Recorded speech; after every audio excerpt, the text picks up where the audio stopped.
السلام عليكم ورحمة الله وبركاته، حبايب قلبي نوجة، عاملين ايه؟ يا رب تكونوا بخير وفي احسن حال. النهارده هنعمل مع بعض سمك البربوني المقلي، هنعمله بالطريقة الاسكندراني بطريقة المطاعم، وكمان هنعمله بتتبيلة مميزة جدا، وهقول لكم على سر القرمشة بتاعته، بيبقى مقرمش من بره وطري من جوه. خليكم على الفيديو بس ما تنسوش اللايك والاشتراك. اول حاجة انا نضفت السمك بتاعي كله اهوت بالطريقة ديت، وسبت 4 وحدات هعمله معاكم. شلت السمكية كده، الزعانف الخشنة اللي بره، وشلت الراس بتاعتها، وهاجي من فوق كده واضغط على السلسله بخط طولي. وانت بتضغطي على السلسله هتلاقي السلسله تفصل من السمكيه، وبعد كده بتقصها بالشكل ده وبتشدها بايديك، واي حاجه بقى فيها بكده من جوه بتشيليها.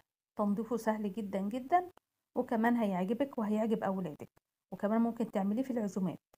بشيل الراس، وبشيل برضو الزعانف بتاعته من بره، وباجي عند السلسله من فوق وبضغط كده بخط طولي، بضغط على السلسله لحد الاخر خالص، وبعد كده بشد السلسله بالراحه خالص، هتطلع معاكي بطريقه سهله جدا، وتنضفيها بقى من جوه.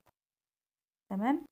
خلص الكميه كلها بقى اللي معايا بالشكل ده كده، وبعد كده هغسل السمك بتاعنا ده، بجيب شويه ميه واحط معلقه طحينه، واغسل السمك بتاعنا ده بتقضي على ريحه الزفاره خالص. بقى الكميه كلها واغسلها غسله كويسه، واقول لكم على التتبيله المميزه اللي ريحتها بتجيب اخر الدنيا.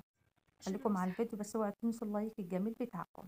كده خلصت الكمية اللي معايا وشطفتها شطفة كويسة. هنعمل بقى التتبيلة بتاعتنا الجميلة. معايا ربطة شبت، ومعايا معلقة كبيرة من الكزبرة، ومعلقة صغيرة من الشطة، ومعلقة صغيرة من الكمون، ومعايا نص راس ثوم، ومعايا ليمونة. ده على قد كيلو بس من البربون. تمام.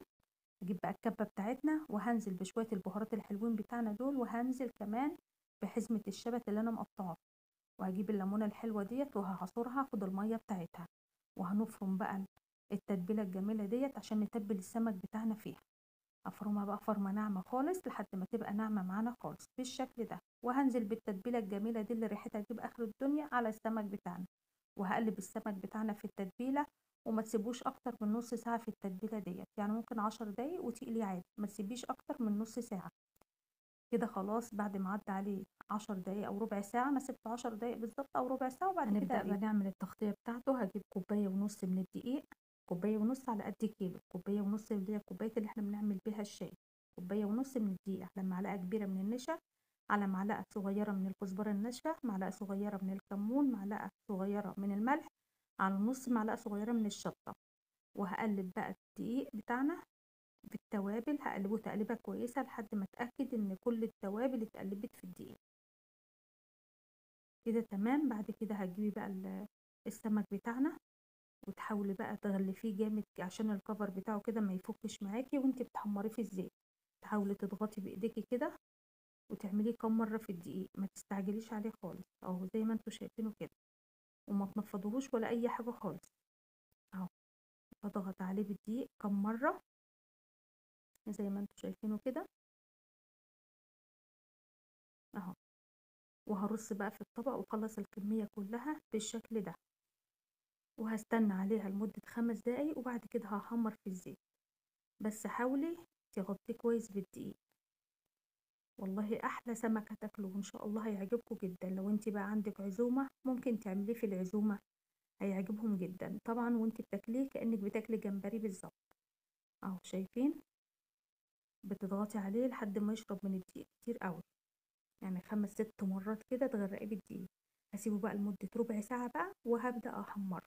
هنجيب بقى طاسة على النار، واحط فيها زيت، واستنى لحد ما الزيت بتاعنا يسخن خالص.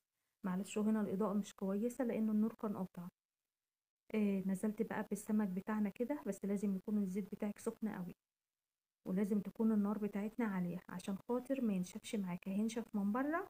لو النار واطية هينشف من بره ومن جوه. حاولي تخلي النار عالية خالص، هيطلع بالشكل الجميل ده. تقعدي بقى تقلبيه لحد ما يديكوا اللون الذهبي. والله اللون ده لونه طبيعي، اللون بتاعه طبيعي، يعني مش ممنتجة فيه. بجد طريقته والله العظيم 3 تحفة. هيعجبكم جدا وهيعجب أولادك وهيشرفك في العزومات. شايفين بسم الله ما شاء الله، طري من جوه ومقرمش من بره. جربوا الطريقة ديت، ولو عجبتكم اوعوا تبخلوا عليا باللايك الجميل. وطبعا الأكلة دي لازم جنبيها شوية رز. هنعمل بقى شوية رز معاكم. هنجيب الحلة على النار، وهنزل بشوية من الزيت، بعد كده هنزل بالبصلية بتاعتنا لحد ما تحمر خالص وتدينا اللون البني ده. انا طبعا ده اللون في بيحبوها كده، انا بحب دايما اغمقها شويه لحد ما تغمق معايا خالص وتبقى تديني اللون البني الغامق، عشان الرز بحبه دايما يبقى غامق معايا. اهو بالشكل ده كده. بعد كده هنزل بكميه الرز، انت تعملي كوبايتين الرز هتنزلي بكوبايتين اتنين ميه.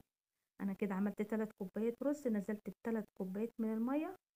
وهضيف الملح بتاعنا، وهضيف نص معلقه صغيره من الفلفل الاسود. طبعا ده فلفل اسود، اللي يشوفوه ده ملح. استنيت لحد ما الميه غليت معايا، وبعد كده نزلت بالرز بتاعنا وهقلبه تقليبه كويسه جدا. وطبعا بتدوقي بتشوفي الحدق بتاعه، لو عادي تحطي له ملح، لو كده مظبوط خلاص غطيه وسيبيه بقى يستوي. هسيبه بقى على النار، غطيته اهوت، وهسيبه بقى لحد ما يتشرب خالص، وهوطيله على نار هاديه ويطلع بقى بالشكل الجميل ده. وجاءت اللحظه الحاسمه ما شاء الله. عايزه اقول لكم والله العظيم ثلاثة، السمك طالع تحفه. دي طريقه المطاعم بالظبط. الشبت ده اساسي، ما تقوليش بقى لا كزبره ولا تقولي بقدونس، هو الشبت. الشبت مع الخلطة الحلوة اللي احنا عملناها تشم أحلى ريحة وتاكلي أحلى طعم للسمك. يا رب يكون بقى فيديو النهاردة عجبكم. يا ريت لو عجبكم الفيديو ما تبخلوش عليا باللايك الجميل بتاعكم والاشتراك في القناة، عشان كل ما انزل فيديو يوصلكم كل جديد. أشكركم على المشاهدة، والسلام عليكم ورحمة الله وبركاته. بحبكم في الله.